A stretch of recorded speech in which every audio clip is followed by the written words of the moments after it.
the little things. Yeah. It's bringing your water bottle that's glass or plastic or whatever it is back to Starbucks, not asking for another cup.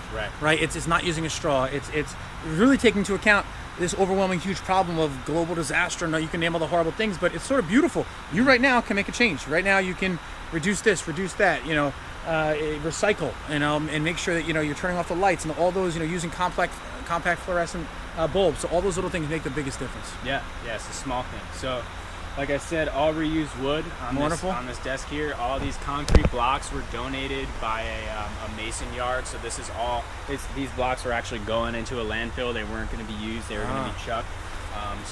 Reusing material. That's another huge part of environmental building, is taking material that would have otherwise been wasted, otherwise been taken out of the material stream and put in a landfill. Right. And we're reusing that material. I think Ed Begley Jr., him and Bill Nye have a friendly battle going back and forth, and he's done a show where him and his wife literally use everything is completely reused. They have, for their granite countertop, instead of granite, using a beautiful reused glass countertop. And that glass is, literally recycled glass that's, softened and whatever, buffered up and rounded out, and they put it in some sort of reused cement, and then they have the beautiful eco-friendly countertop. Yeah. It's amazing what you can do with reused material. It is amazing. Right. So just a couple things on this building. I know the fans are loud, so bear with us. These fans are actually to bring circulation to the building so the plants can get fresh air, right? As we heat up the building with some heat to keep these guys warm through the winter months, we have to circulate some air through to keep the air fresh so that the vegetables still are firm and healthy. Right. So some things we can point out, all this metal, right? Metal takes a very long time to harvest. It takes a very long time to create, right? It can be recycled, is the great thing about metal. There's a good recycling system in place right now for metal. Any metal that you have in your house or that you have in appliances or anything like that can be brought to a recycling center where they will recycle it and reuse it for other products. So that's a great thing about metal. The downside of metal is it's very carbon intensive to produce. It takes a long time to produce it. A lot of carbon is expelled in the process. Another thing about this building is the plastics, right? There's a lot of plastics here. I don't know how long it takes for plastic to degrade, but it's a very long time. Again, another very carbon intensive, fossil fuel based. Yeah, fossil fuel based product, and it just takes the chemicals involved in synthesizing it and the time that it takes to create is very detrimental to our Earth system. So, and a lot of them also don't last anywhere near as long as glass. No. Or another eco-friendly, and I almost don't want to use the term eco-friendly because I feel like it's been used so often, right. but a more aware, advanced, higher quality, fiscally conservative option that just so happens to also be more natural. And indeed, my friend, right. Indeed. So like Alex just hinted at, if you look at this plastic, it wouldn't be quite too hard to poke a hole in it. Right. Right. Whereas a glass sheet, it would be a lot more durable in a situation such as this. Right. So we actually talked with Eric originally about taking this whole greenhouse and actually burying it a couple feet underground to maximize the heating and cooling properties of the earth, so the temperature control of the earth. So if you bury, I love this. If you bury a structure, it is then in the summertime when it's very hot, it stays a little bit cooler, and in the wintertime when it's very cold, it stays a little bit warmer underground. That's why in the summertime I always love to use the examples of dogs. You ever seen your dog try to dig a hole in the summer to keep cool? That's what he's doing. He's trying to maximize the Earth's capacity to actually heat and cool itself down, right? So there's this concept called thermal mass, and that's really what it is. And thermal mass, that's a coin word right there. You guys can look it up. Thermal mass, ladies and gents. It's the concept that mass holds energy. So the Earth, because it's so large, and in the summertime the sun is heating it up all summer, when it turns to winter, even though the air cools down very fast, that mass still has all that heat from the sun in it, so it takes a very long time to cool down. So it's way hotter in the wintertime. Right, air. Same sort of concept that goes with the specific heat of water versus land. Exactly. You go down to the shore, if you live in New Jersey on the East Coast, September, October, the water's still pretty warm because the heat capacity allows for it to retain that heat much longer. Wonderful. And also, this is the much appropriate time to talk about, geothermal. Yeah. Right? Geothermal energy. You're going down. And I used to think, Ryan, that geothermal wells, had to be, extremely, extremely far down into the earth. And can you speak to us about, and to our viewers, what exactly is geothermal energy, and how far do you have to, dig those wells? What's in it? Is it water? Is it, what flows up to then heat up? Is it air? So geothermal, again, like Alex said, is just harvesting the thermal properties of the earth, right? Right. So you really only have to dig down, I think, about 20 feet to really start gradually getting those properties. Just 20 feet? Just 20 feet. And we're just going to exit this Usually here. it's more, but I think it's about a 20-foot minimum for geothermal. That's not bad at all. No, it's not. Yeah, and so there's very little risk to activate tectonic plates, and like fracking, for example, has some pretty heavy duty side effects, messing up people's water, and in addition to causing earthquakes. Yeah. So geothermal that is a misconception, correct? Yeah, that is a misconception. The downsides of geothermal is that it does the pipes that you dig down and place in the ground. There are synthetic chemicals running through them that would heat up or cool down, and that's what powers your geothermal energy.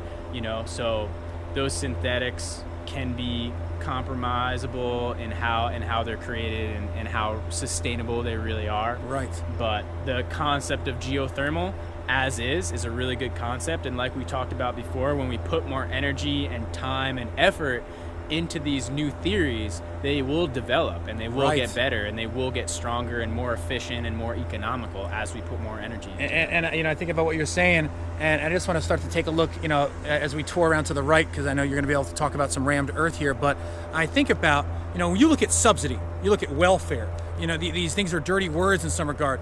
The oil companies in the United States of America and other countries are some of the most highly subsidized companies out there. Right, corn, which is good. It's lovely. I support all the growers and farmers for Purdue and any sort of corn growers in the U.S., but they're massively subsidized. So when you think of subsidy, you think of government investment, you think of taxpayer investment, and I think about geothermal, wind, and solar, and about how the more we invest in it as a group, and the more we invest in it as a population, and through our government-paid taxes, like you said, the better the technology becomes. Right. You can look at solar panels. Look at the past 100 years, 50 years. We have solar panels that are so efficient now that you can put them on your house, and they can only cover a third of what they used to cover. Yeah. So me and Alex were actually talking about before a new solar panel that's came out that actually tries to mimic a flower, and it looks like a flower. Yeah. And it actually follows the sun as it rises to as it sets, and then overnight the solar panel hibernates and closes, so it doesn't use as much energy during the night. Amazing. Yeah. And very biomimicry cool. At its best. Yeah. Now I'm curious. Mark Bejan talks about this. The founder of the Willow School. He thinks solar is the only option. Well, he acknowledges the other option, but he thinks solar is the best option back to biomimicry. And he said, Alex, you don't see batteries on plants, do you? So we're making batteries to harness that energy. So I'm curious, what kind of shift can we make as a society, as a people, or just in electricity or technology to mimic plants so efficiently that we too don't have to have batteries, or have something that these plants right here, they get everything they need just from these, the chloroplasts and this photosynthetic ability. So I'm just curious to plant that seed in the minds of our audience, and if you want to speak on that as well. Yeah, so one concept and one example of that in the realm of infrastructure would be a concept called passive solar. So passive solar energy, as Alex alluded to way at the beginning of this talk, was harnessing the energy from the sun without using batteries. So orienting your house towards the south where the sun rises and sets. Right. So that way you have a bunch of glass facing windows on the south end of your house. So as the sun rises, it comes and warms your house, right? In the wintertime, it keeps your house warm. And in the summertime, you can plant some deciduous trees which shed their leaves in the wintertime. Look at that. So in the summertime, they'll cool your house. So the sun won't be beating right on your house. A good friend of mine has a home where she has all these big old growth oak trees on the south side of her house. She doesn't even need to use an air conditioner because her house is so cool in the summertime because these trees shade everything out. And in the wintertime, she's got some south facing glass windows. That sun comes in and just warms the whole place up. So she uses way less energy by just maximizing the energy of the sun. No batteries involved, no complex instruments. And this concept can be stretched very, very far. There's people that are heating and cooling their whole houses without any energy consumption at all, just based on thermal mass, which we talked about before, and passive solar. Thermal mass, passive solar, Zero energy in a way. Zero energy. Zero electric bill. Yeah, zero electric bill, no heating system, no Wow. cooling system, and your house will maintain about 65 degrees all year round. It's amazing. Yeah. It's amazing. Zero energy, zero waste. That's a way of the future and a way of the past. Right. Yeah. It's been around forever. It's been around. It's an ancient technology that we've rediscovered and reharnessed through our ability of observation, right? It's nothing we've created. It's something that's been around for years and years and years, and we've just rediscovered it, and now we can reapply it to our lives. Phenomenal. Phenomenal. Let's talk about rammed earth. What is it? So where should we walk to, or do we need like an example of a building? We can walk down Yeah. here. Unfortunately, there's not too many examples. Actually, we can look at the bathroom structure over here. And tune in, Green Revolution viewers. Remember to subscribe to stay alive, one Earth, one planet, because we'll be going down to New Brunswick, where Ryan has produced. What exactly is it, Ryan? It's Earth ship. An Earth ship. Yeah. Buckminster Fuller-esque, right? Yeah, in a way. His quote that we are on spaceship Earth together. Let's take good care of it. Correct. All right. So there's a architect named Mike Reynolds. His studio is in Taos, New Mexico, and he creates these structures called Earth ships, which are built out of essentially all recycled or reused material. They harvest their own rainwater, so they get all their own water from harvesting from the sky as it rains. They grow their own food in and outside the house. They're completely off the grid in regards to electricity, so they produce all their electricity on site via solar panels and passive solar and thermal match, like we talked about before. Right. So these houses are pretty much net zero, and they're almost giving back to the earth in the sense that humans are living in harmony with their earth system, right? So I built a prototype of one of these structures in New Brunswick, New Jersey. It is a greenhouse style structure, and it's meant to stay cool in the summertime and stay hot in the wintertime without any use of electricity. So using and harnessing the concepts of thermal mass and passive solar, these ancient concepts, we've created a greenhouse that can sustain plants, keep them warm through the winter, keep them nice and cool in the summer, with no energy. And a straw bale building, perhaps? It's actually made out of rammed earth and tires. And tires. Yeah, so Mike Reynolds uses old tires, which is a byproduct of our culture and our civilization. They're available everywhere. You can get them for free. He takes these tires and he packs them with earth, which is what rammed earth is. Rammed earth is taking a mold. It doesn't have to be a tire. It can be a wood casing that you can eventually remove and reuse. Oh, interesting. And you take earth and you put it in this mold and you just tamp it down. You compact it. You compact it so it has the compressive strength of concrete when it is done being compacted. Without the rebar. Without the rebar, without the chemicals, just earth, water, and sometimes straw. Right? I'm definitely building my first house. and you got to hold me to that. Right on. I will. Yeah, we're going to do it.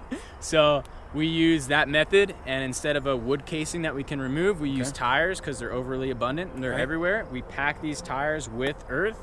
That's the structure. That's the walls. And the other good thing about these tires is their thermal mass value is so large because they're so heavy and there's so much earth in them that they can retain that heat in the wintertime and they can give off that cool air in the summertime. Love it. So that's huge to earth ships. That's really about what rammed earth is for the most part, is just compacting earth, compacting soil. I would definitely suggest looking up earth ship biotexture online. Earth ship biotexture. Yeah, they're very big right now. Earth they ship have biotexture. internships. They actually are doing a build in France right now. You guys can get on board and learn how to build them, learn how to work with them, learn about the system. They do classes, they do seminars, they do builds. Again, it's earth ship biotexture.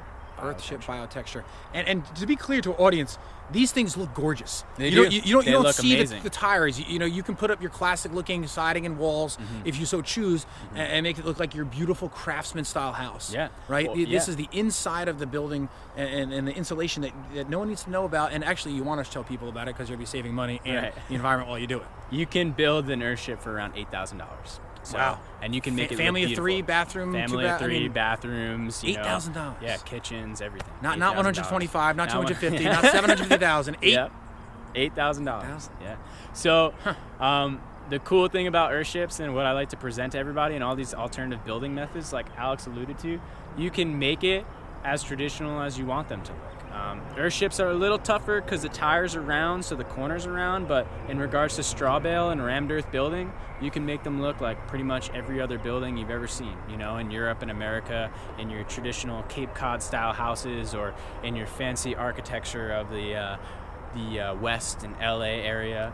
You can do it all with those materials. It's just a difference in the materials. It's not necessarily a difference in the aesthetic, but you can also be as extravagant and be as artistic as you want with these buildings. So you can go the more traditional route and make them look like your traditional style buildings, or you can really elaborate and maybe really make a creative structure. So you have the freedom to do what you want. It's just the different materials that you're involving in the system. So fascinating. Fascinating.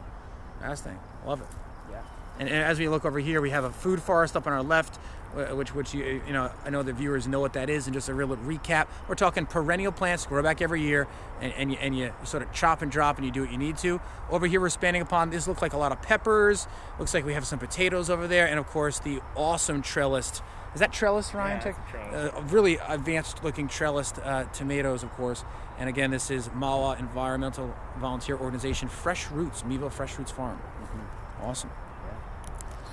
So let's go take a tour of the food forest over here. And I always love to wrap up our talks about, you know, with who we're talking with, about anything inspirational, motivational, or just something that you want to say. Because I feel like so often, you know, we have a lot of students and people out there who want to be more eco-friendly or want to live in a more natural way and be healthier, but they just don't know how to do it. Right. So, you know, talk to us about anything you want, the careers that are out there, and you know, do you see their future in expanding green buildings? I mean, you know, and I'll just stop and let you go. Yeah, I mean, there's a huge future in green building. You can see it everywhere. Europe is getting very advanced. Germany, France, Spain, all these places are really doing a huge job in passive housing. And in the West Coast and even the East Coast, you're starting to see a large boom in more natural building using natural materials. So as far as infrastructure goes, there's huge opportunity out there. You just have to seek it, and you have to work hard at it, and you have to constantly be refining yourself and working towards a better future, as we talked about before. And I think that's the most inspirational thing I can give to you guys, is that every single decision you make makes an impact, right? So when you toss that water bottle, instead pick it up, refill it. You know, when you drive to work, try to carpool with someone. Every single decision makes a very big impact, and if we can all work together to solve these solutions, we can change the world one piece at a time. This is a farm you guys saw. This was just a field. This was just a grass field 10 years ago, 2 years ago, okay? And some young gentleman who you might see in another one of these talks, Eric Fuchsdangle, had enough passion to take this grass and turn it into something beautiful, right? Turn it into a farm that's now giving fresh produce to people that have never had it before, never had access to it. People are beginning to know what farming is about. People are beginning to know what fresh food is about. And all that started was a little bit of passion. A little bit of passion and a little bit of persistence. So whatever it is you're passionate about, however you think you can help, do it, try it, be persistent.